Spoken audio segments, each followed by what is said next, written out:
short-term rentals are leading to housing shortages in cities. In reality, it's actually allowing so many people to be able to afford these properties in the first place, to be able to have some rental income coming in so they can actually afford to buy a home and get some rental income.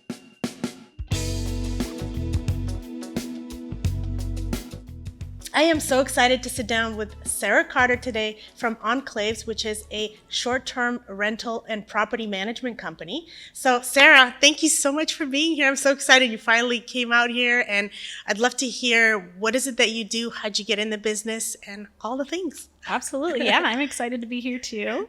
So I have been in the short-term rental business, for 7 or 8 years now, after hotels, which we initially met. Yes, I know. Together at.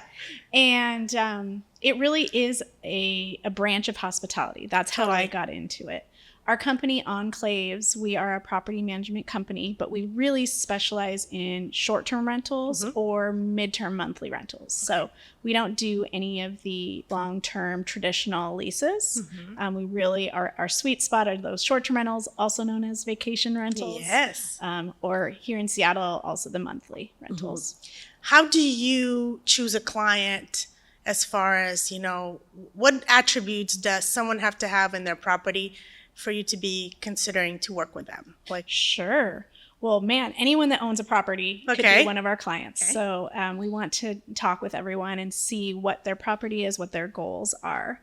We definitely look for higher end properties. We want one that's going to be appealing for a vacation rental, but we can help with the design and that kind of thing. So it really, I would say the property has to be in a great location, and then we can turn it into a wonderful enclave for a guest. That's exciting. What are the territories that you guys cover?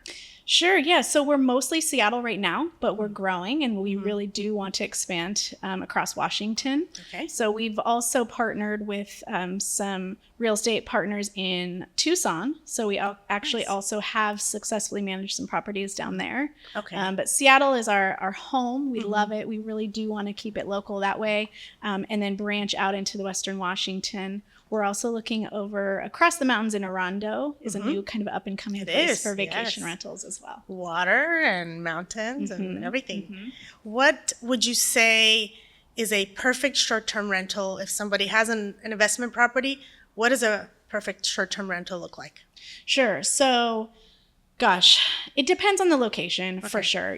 Short-term rentals, I think, they can be for various different reasons. Some is for vacation. Some is you're coming to visit family. Sometimes a guest needs a place to stay while they are remodeling their own house or visiting a family member in the hospital. There's so many different things. So location, they can be in different places, but the perfect ideal one would be, a newer property, or if it's not new, just updated, updated kitchen and bathrooms in a walkable location. So whether that's near a park, an attraction like Woodland Park Zoo, or near the sports stadiums, or, near restaurants and coffee shops. So having that accessibility, walkability is key. And then again, having it updated or new. A lot of our most successful properties right now are the townhomes, the new build, 3-story with a rooftop deck. Because they don't have homeowner dues. They don't there's no HOA restrictions. Yes. They look great, right? In a listing, they photograph so well. Those rooftop decks are the perfect place for a guest to have their morning coffee or evening glass of wine. So they look well, they rent well. Guests don't need a huge amount of space. So they're selling really well. How do you manage a property? What services do you offer to people when they contact you? Sure, yeah. So we are full service. Okay. And what that means, there's a few other property management solutions out there that are marketing only, that really just provide the listings and finding the guests, the rate optimization and bringing them in. But once the guests are there, then it's up to the owner. We can do that partial service, and actually it's a whole side topic, but it can be a really beneficial way for an investor for tax purposes if the owner has time to also put into management. Okay. But where we really help our owners are those busy investors, the ones that don't live here, that really don't have the time or ability to manage them themselves. Okay. So full service, what that means is we do all of the marketing, all of the guest management, and all of the cleaning and maintenance. Okay. So really, an owner can live in another country, and we take care of everything. So again, that's building the listings, rate optimization, photography. Once we have the guests, we have 24-hour guest support. We handle all that communication while they're there in-house. We stock all the supplies. Perfect. We schedule and arrange all the cleaners. We do all the maintenance while in-house. And You so are on. the point of so contact. on and so on. Yeah, exactly. But let's say the house is, okay, let's say the owner, they used to live in this place. They actually moved out, I don't know, out of country, out of state. The place is vacant, completely empty. What do you tell a person? Do you help them not stage it, furnish it? Do you help them find all of the necessities for the home? We absolutely can. You said stage, and it's actually very similar to staging for Realtor lingo. No, I guess. it's very similar to Yeah. staging because, again, it has to be appealing in photos because Yes. that's how guests book. But it has to be initially. comfortable to sleep But it in. absolutely has to be comfortable as well. Yeah. So we have a design team that we can assist. Some owners want to do it themselves, Okay. right? But if they, again, are out of the country or whatnot, we can absolutely assist with that. We have a checklist that everything that needs to be stocked, and that starts with the furniture, but then down to the pots and pans and first aid kit and fire extinguisher and Everything. all those good things. Yeah. So you said that you have a company, or you have a designer that actually comes in and basically designs what has to go in? We actually have both. We have one on staff. She works part-time and she has different packages that she could offer. So if the owner wants to just have one session to give them some ideas, but then they want to go and purchase it all, Okay. she can do that. Or if they want white glove, full service, Give me your she can credit all card. do I'm gonna that. go shopping. Yeah. But let's say we have multiple going on at the same time. She only has so many hours in the day. So we also have a few design firms that we partner with and are familiar with short-term rentals and specialize in that area as well. Okay. So do you help get out the listing out to VRBO and Airbnb? Yes? Absolutely. Okay. So we'll create the listing. We have a direct booking website, which guests can come directly to enclaves.us and book direct. But most people are using one of those third-party channels like Airbnb, Vrbo, Booking.com. So we are on all of those. Okay. So yeah, when we're also on some smaller ones as well. We want to have as much reach to reach as many possible guests. There's even some platforms that specialize in those monthly midterm rentals. Talk about that. I'm actually kind of curious about the monthly term. Yeah, so Midterm. What do you? we call them midterm rentals. Okay. Some people call them furnished monthly rentals. But here in Seattle, with so many companies and businesses headquartered, there's a lot of people moving here, and they, as part of their compensation, will usually get money for a place to stay for a few months while they decide where they want to live and buy a home or rent a home long term. They need a place to stay. So it's very popular. There's also something called Furnished Finders, which is where traveling nurses who come for 13 weeks. So those types of travelers or guests that need a place to stay for longer than 30 nights, but less than a 6-month lease. Sure. That's what we call midterm rentals. And there's different platforms that specialize just in that we integrate directly with and that we're able to help, especially fill those off-season months. So here in Seattle, for the vacationers, you might imagine, summer, peak season, we can fill those short-term rentals. But the slower winter months, it's really wonderful to fill some of that with Vacation, a 1 or 2 or 3 month stay. Oh my gosh, and holidays, right? Like coming to spend time with family. Exactly. Okay. Yep, exactly. Let's say you have a client who has this vacant property. Let's just say it's in a perfect location. It creates a perfect short-term rental. But the client is like, oh, well, can you tell me what are the benefits of a long-term versus short-term? How am I going to maximize on the profit?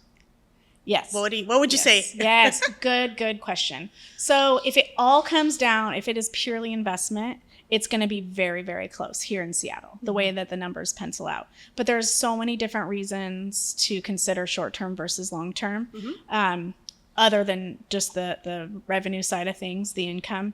One is the flexibility. So if you're doing short-term rentals, you have the ability to pivot to another option anytime you want. One, you could use the property, right? True. If you have a place that maybe your family comes twice a year to stay, awesome. You can use it whenever you want, your friends and family, it's your property to still use. So there's that flexibility. Or if something happens and you decide, I don't want to do short-term rentals, you're not locked into a contract. So you can pivot to long-term rentals or midterm. So I would say the number one benefit, other than monetarily, is of short-term rentals is flexibility of using the property or changing. Second, property care. It's a big one. So actually one of the misconceptions of vacation rentals, short-term rentals is, with so many people in and out, isn't that going to be a lot of wear and tear on my property? And I can see why people think that, but it's actually the opposite. Because when you have someone, when there's guests coming in, we are in there cleaning between every single guest, making sure that property is immaculate in perfect condition. So that's every week, if not every 3 days.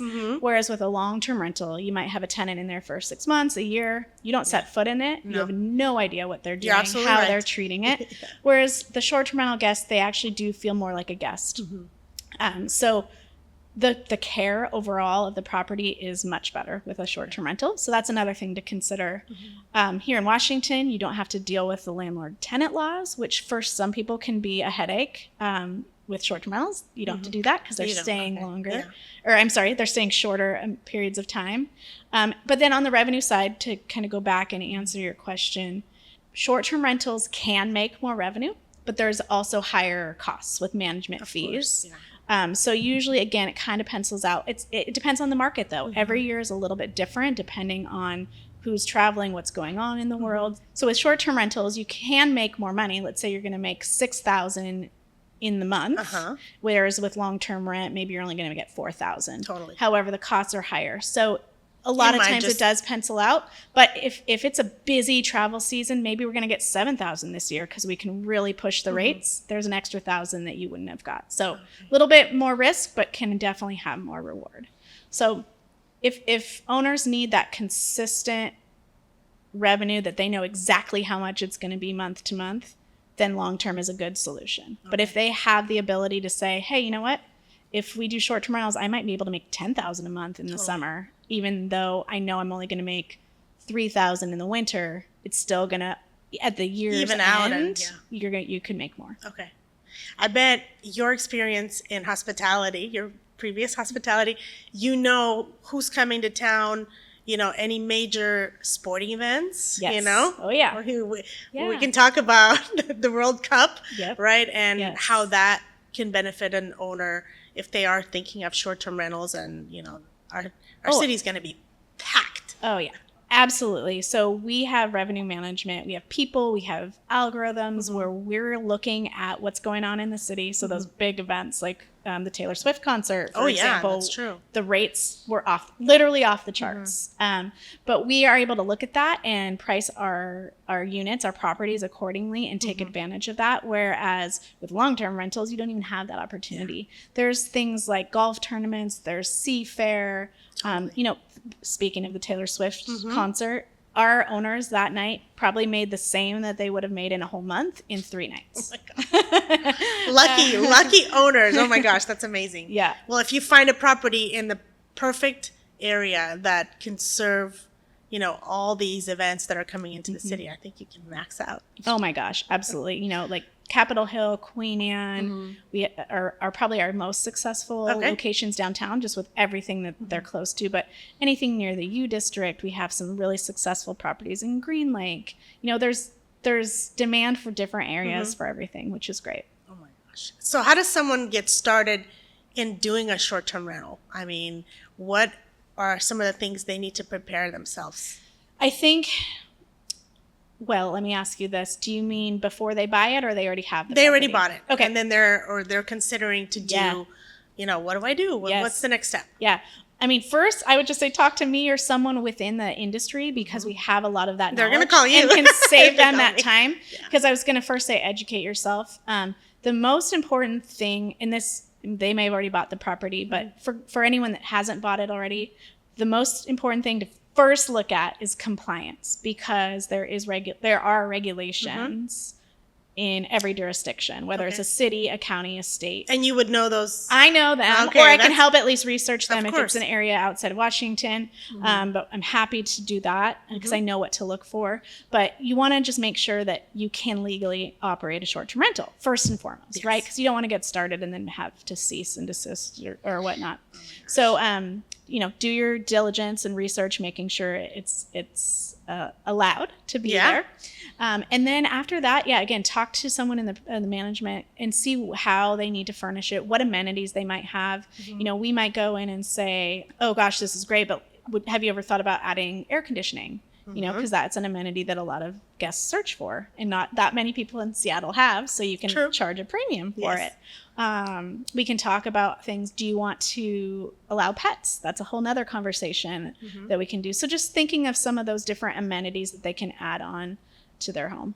What are some of the most popular and most sought after amenities that people are looking in Seattle specifically? In Seattle, I would say pet friendly is probably number one. And there are more people searching than there are actual properties. So it is a very big thing to offer. Air conditioning is big here. There's not very many, but people will search for hot tubs. They might want that. And so that can be a big one. And then there's family-friendly things. As a mom, I know I'm looking, do they have a pack and play or a travel crib there so I don't have to bring mine on the plane? Things like that. Very cool. Maybe tell us about some very common misconception in the property management short-term rental world. Sure. Okay, there's a few that come to mind. One that I hear is, they're all party houses on Airbnb, right? I've heard horror stories of homes getting damaged. Yes, that's happened. Most of that's in the past, though. Short-term rentals have come so far in the last 10 years. It was kind of the wild, wild west before that, where everyone was managing it themselves. There were no regulations. You could put anything and everything on Airbnb. You could pop a tent up in your backyard and put it on Airbnb and put whatever. I'm going to charge you $100 a night for that one. Put whatever pictures you want online, and people would show up, and it's something different. There has been so much progression now that sites like Airbnb have their own rules and regulations and verification tools.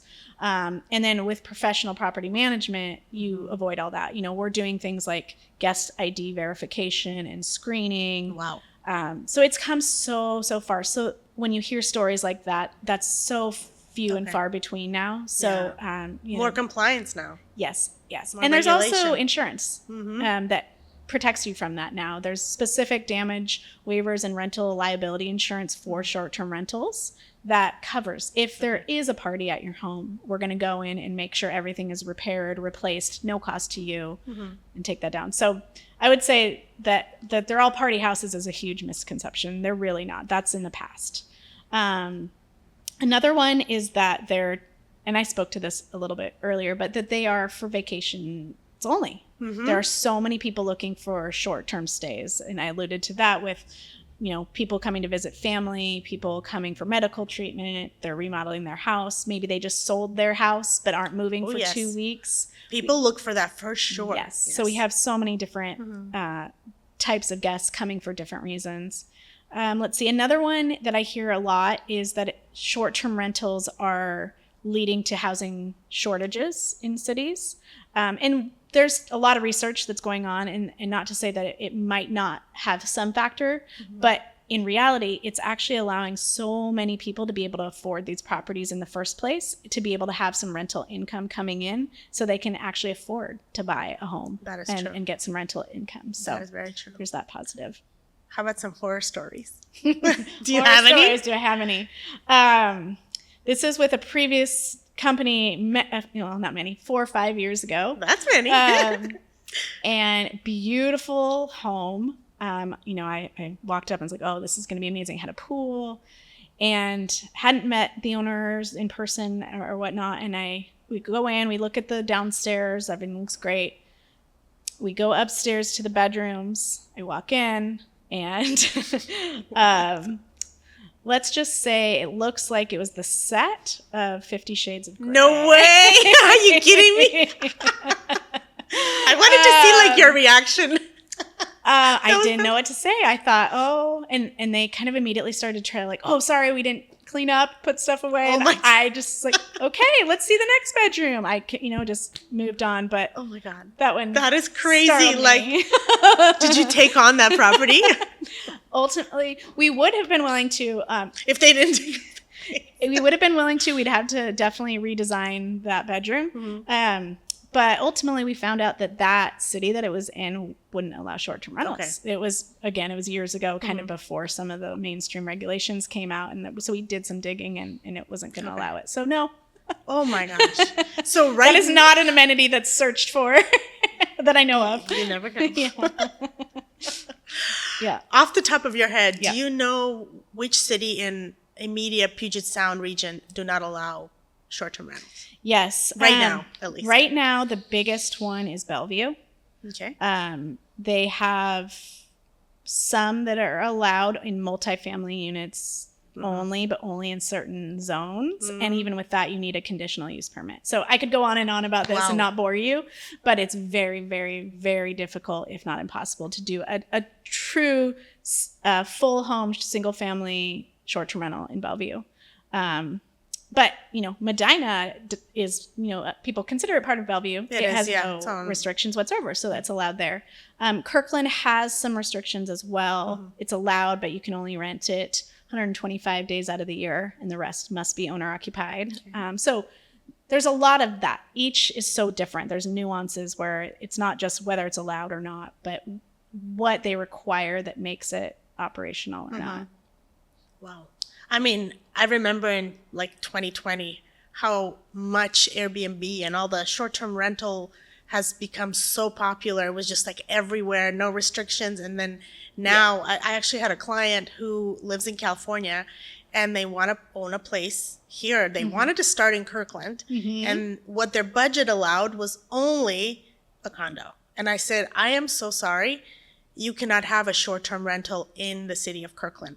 Now, you have to look for a single-family home with, no attached neighbors or anything like that for you to even consider, because they wanted to rent it out short-term. Right. And then live, come out here once in a while. Right. And that was just impossible. Like, for what you want, I'm so sorry. That's just not like, I had to steer him to like, okay, maybe consider maybe Edmonds, you've got the same aesthetic and, so. Right. Yeah. And that's why it's so great for your clients to have resources like yourself and Enclaves and property management where we can work together and help them find that those, is exactly what I You mean, and I can talk, okay, what are your clients' goals?